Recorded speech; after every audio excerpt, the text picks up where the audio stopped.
Hello and welcome back to a new video on the Ludwig Fusel channel.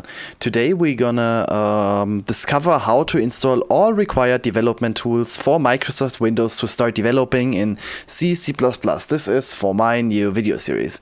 As you can see, I have a really fresh installed version of Windows. Only the things that I've done is like network and remote desktop so that I can connect to this machine and show you how it works. But you can see like all the trash down here is already there. And just a quick little Windows tip: if you don't like them, right click here, taskbar settings. You can go in here and disable all of that. I want to have search bar, task view, widgets, chat. I don't need that. And personally, I am really a fan of the old taskbar, so I'm just gonna set this to left. But you can do all the changes you like to do. Right, the next thing that I want to do is go again to the settings. So let's open up Windows and let's hit the settings cogwheel. And what we want to do here is we want to try to enable the developer mode. So what you want to search for is developer settings. And you want to activate developer mode here, and you want to click yes to say, okay, this is okay. We don't need to change anything else. The rest is good. So developer mode is like the only thing you should have enabled on your system, just for convenience. And yeah, I'm not going to give you a full information on how you set up your Windows machine, like with themes and stuff that I already done. That is all not required features. You might want to install, if you are on a non-English device, you might want to install the English language pack as well, which you should find here. So under time, language and region, you can basically press add language, and then you can try to find the language. And if you don't have English installed, you want to search for English, normal English, and it's gonna install everything that you need here. So yeah, that's all good. I might wanna go into gaming, Xbox Game Bar, and disable that one. Alright, so let's get started installing software. I am gonna use the Edge browser. I know like people don't like it, but we're gonna use Edge because I don't want to install like other browsers here, and we should be there very soon. Come on, yep, there we go. Yeah, let's just do this. Don't want to do syncing. So what do we need to install if we wanna install everything that we need? So what do we need for software? First of all, we're gonna get started very softly. We want to download Python. Why do we want to have Python? Well, I'm not a fan of Python, but many development tools run on Python, and Visual Studio does have an option to install Python as well. But we want to do this here with the manual setup, of course, because this is doing it a bit more robust. So where's the files? Down here, Windows 64-bit installer. It's going to download this very quickly. And then as soon as it's done, I'm going to click on open file, which is going to probably give me some prompt here. First of all, I want to make sure that install launcher for all users recommended, and add Python to path. Yes. I want to go to customize installation and take a look at everything is good. Documentation is good. Pip is good. This is good. So you're going to click just here on customize installation, next, and here we go. Install for all users. This is what I tried to find. Install for all users. Associate files with Python. This is something that we don't want, because we don't want that somebody double clicks Python files and they run. Create shortcuts for installed applications. Yeah, that's okay. Add Python to the environment variable. This is required. Precompiled standard library. Yeah, let's do this. We don't need debugging binaries or symbols even though we're gonna develop. The path is probably fine. What you want to do is you want to click install. You're gonna get this USC prompt. You want to select yes, and now it's gonna install Python for us. This shouldn't take that long, so maybe just a few seconds. Let's wait, and there we go. Python has been installed. Now there's one thing that they recommend: disable path length limit. This is something we want to do, so we want to click on that. We're going to get again a USC prompt. We're going to click yes here as well. So now everything has been set up correctly, and we can click close. A quick check if everything works. We're going to press the Windows key, type in Cmd, and what I want to do is press pi, or type pi and enter. And if we get Python 3.10, whatever, it's all good. We can type exit to go out. Let's also try pip. If pip works, yeah, pip works, that is also good. So pip and pi both need to work. If they don't work, there was something wrong, you need to retry the installation. All right, so now we have installed Python. This was very important. Now what we also want to do is you want to install a JDK. JDKs are not that required anymore that often, but we want to do it anyway. So let's search for OpenJDK Microsoft, because I want to get the OpenJDK from Microsoft. And here we're going to find a download for the OpenJDK for Java, and what we want to do is the latest one, 17, and we want to get it for x64, Windows, x64, MSI. We want to download that one, wait a few seconds until this is installed as well, because we want to also make sure that Java is available and we can use Java. This is just a generic video on how to set up a development machine that you might need, with all the requirements that are commonly used. Okay, so now I open this up twice. Nice. So you want to open this up once here, Microsoft, JDK, hotspot, whatever. So next, accept, next. Set Java home. This is important. Will be installed on local hard drive. This needs to be set. Associate jar and add to path. This is all good. You can also see where it's installing it. It is okay. Everything should be probably at the default setup steps for a basic setup. Now you want to click next and want to hit install to make sure that everything is installed. We get a UAC prompt. We can again say yes. And now it's going to install all the new fancy Java stuff, and it's done, finish. We want to check the installation as well, so let's open up again a Cmd and type in Java, and boom, we get some output, which means Java has been installed correctly. I think we can also do something like version to get the version, like OpenJDK 7.0.3, OpenJDK runtime environment, Microsoft, whatever, so that it is basically Microsoft. So JavaX should also work, the compiler, so we got a Java JDK in here as well. Normally I would now install Flash Player, but that is outdated, lol. Okay, so now I have basically Java and Python, two languages that are often used for some tools that you might want to need. And what we want to do now is we want to install Git. So Git is a source version control system that we're going to use like 900% of the time. So you want to go to git-scm.com here, and you want to download for Windows. And we want to find a 64-bit Git Windows setup. It is going to download that. It's not very big, but installation is, I think, the longest one of all of them. And also here, as soon as this is done, come on, we want to open the file.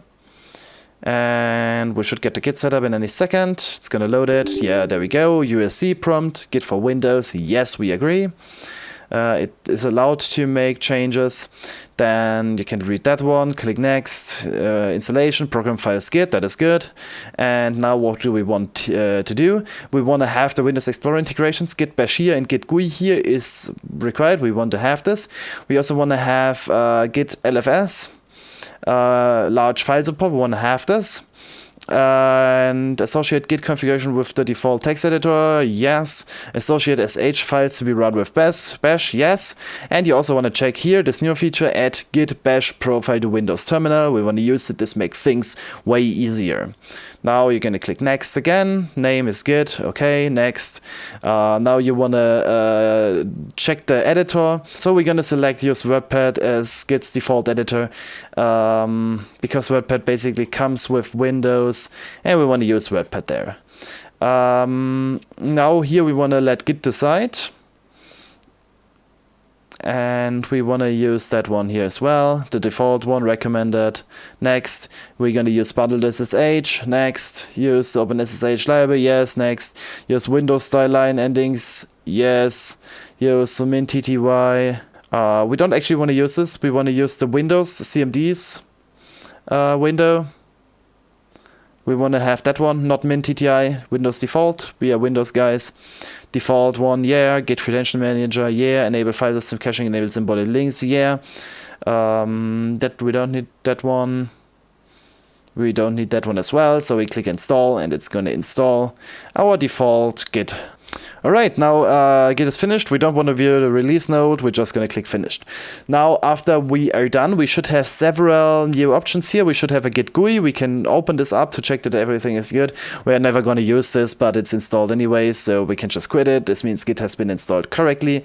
Let's also try out Git Cmd. You can see we have a normal Windows terminal, and we can use Git here in a command that works. And let's try to... Is that a normal one? No, this is a normal CMD window, so not a Git bash. Yeah, because there is Git bash. If you do Git bash, it looks a bit different, and you have a few more commands available. Basically all the Linux commands. You have Git bash and you have Git Cmd, and if you use the Windows terminal, so if I open up terminal, you can basically see that if we are going down here, we should have Git as an option as well. Interesting that it doesn't install that, even we checked that box. Alright, but we don't care. We have it basically down here in the applications. So basically, even if we Git missed some installation steps there, Git is installed correctly. Alright, so now that we have Git installed, we have all the requirements to install our first text editor and then our first IDE. So for a text editor, I recommend Visual Studio Code. So what we want to do is we want to install Visual Studio Code here from code.visualstudio.com. Alright, so down here on the Visual Studio installer, we will not click on download for Windows. We want to click down here at the arrow and say other downloads.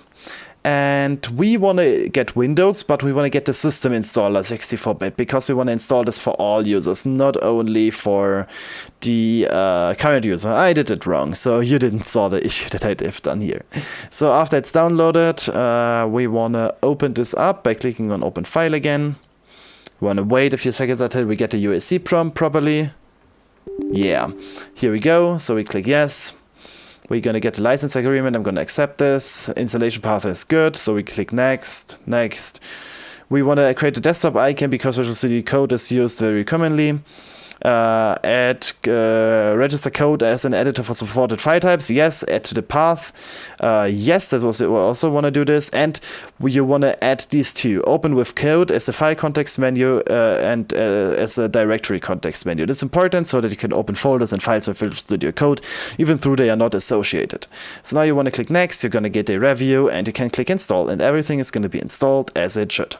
Alright, there you go. Now you have the option to launch Visual Studio Code. I'm not going to do this. I'm just going to click finish. And we want to, of course, verify that everything is working. So let's open up an Explorer window. Maybe go to Documents. This is empty, but we should be able to...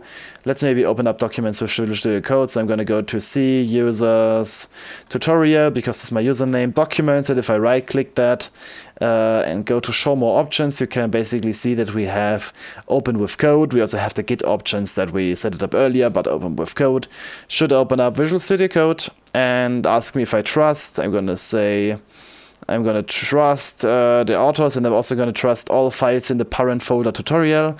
And here we are, Visual Studio Code. You can see we have the desktop.ini, my videos, my pictures, just some very basic directories with links and something that we don't care. But basically Visual Studio Code works good. Close it. So now we can close Explorer as well, and we have Visual Studio Code installed. Next thing that we want to do is install real Visual Studio. So Visual Studio without code. I'm going to get to visualstudio.microsoft.com, and what you want to download is the proper Visual Studio here, and download Visual Studio Community 2022, so the latest version. Let's just wait. The setup is going to download very quickly because, well, it is just a Visual Studio installer. You want to click yes here as well for the UAC to open up the installer, and in any second you should get that one before you start. Yeah, you can read this, click continue. Now it's going to download the Visual Studio installer, even though we downloaded it kind of, but we didn't because it's getting its latest versions. So you're going to wait a few more seconds and we might get another USC prompt, not quite sure of that. Or if this all is elevating its writes through continuously. Let's see.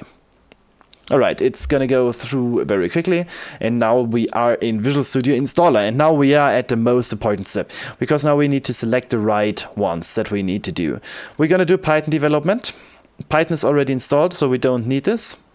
We also don't need anything of that here, so just basic Python, none of the optional stuff. then you probably want to do .NET, which is the .NET Framework from Microsoft. You can scroll down here and see if there's anything else that you need. Probably not. We might go for the .NET Framework 4.6 to 4.7, because maybe if you're doing mono support, you might need this, so add them as well, .NET Framework 4.6.2. Then what you want to do is desktop development with C++. And what you want to do here is, of course, also get the Windows SDK. Okay, it's already in here. I'm an idiot. So do we need anything else here? There are different Microsoft versions. We are currently installing this V143 for C++, but many applications still are on the 2019 version. So you might want to install the 2019 version, the V142 as well. And everything else should be good. We don't need anything else. What you also want to maybe check is Universal Windows Platform Development and C++ tools. You want to install them as well. The Windows SDK is already good that we have, so just these tools here as well. Then you want to scroll a bit down to game development with Windows. And you don't need anything of that. Everything else is good. So this is all good. Game development with Unity, we don't do this. Mobile development, we also don't do this here on this channel. And this is everything that we need. And now you are actually ready to click install. Here you have too many options: download all, then install, or if you want to speed it up, install while downloading. This is going to take up 26 gigabytes. So I'm now going to click install. And it's going to download and install everything. You can uncheck the start of the installation. We don't want to do this, so we're going to let it download, and we're going to see us when everything has finished. All right, here we go. Installation has completed. Now you have the option to modify, launch, or uninstall and stuff. But we don't need any of these, but in case you are actually ever wondering to edit any of the settings you did, when you click on modify, you're going to get the same tab that we had earlier on. Again, you can select everything that you might need or no longer need. You can select it and then change it. So it's always possible to change the configuration if you made an issue. All right, good. So let's now close the installer. We are no longer going to need it. And let's now try if everything worked by opening up Visual Studio. Do we have it somewhere here? No, we don't. But if we search for Visual Studio, we're going to find it, Visual Studio 2022. If I click on this, you're going to get this splash screen, and in any second it should open up the so-called project browser. And before we're going to get in and create a project and all of that, that's all going to go, oh no, we first need to sign in. Okay, so to use Visual Studio, you should sign into your Microsoft account. So you want to click sign in. And then you need to input your email address.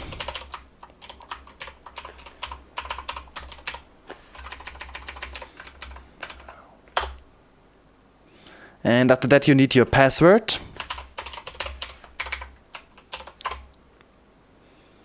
And then you should be able to use Visual Studio without any issues. You can also skip this, but I highly recommend to sign into Visual Studio. So now it's basically saying hello, blah blah blah, shows my my email address and stuff.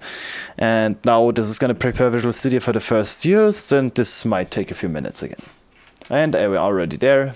We signed in, we are connected, and we are greeted by the nice project wizard. When we start Visual Studio, we have a wizard to clone, open a project folder, create a new project. So we have amazing options, and later on, if we already had projects, they're going to show them here. But what we're going to do today is just continue without code. So we are not going to write any code here. We just want to go in and see Visual Studio. There it is. And we want to go in and customize this. So you want to go to Tools, Options, to open up the option panel of Visual Studio.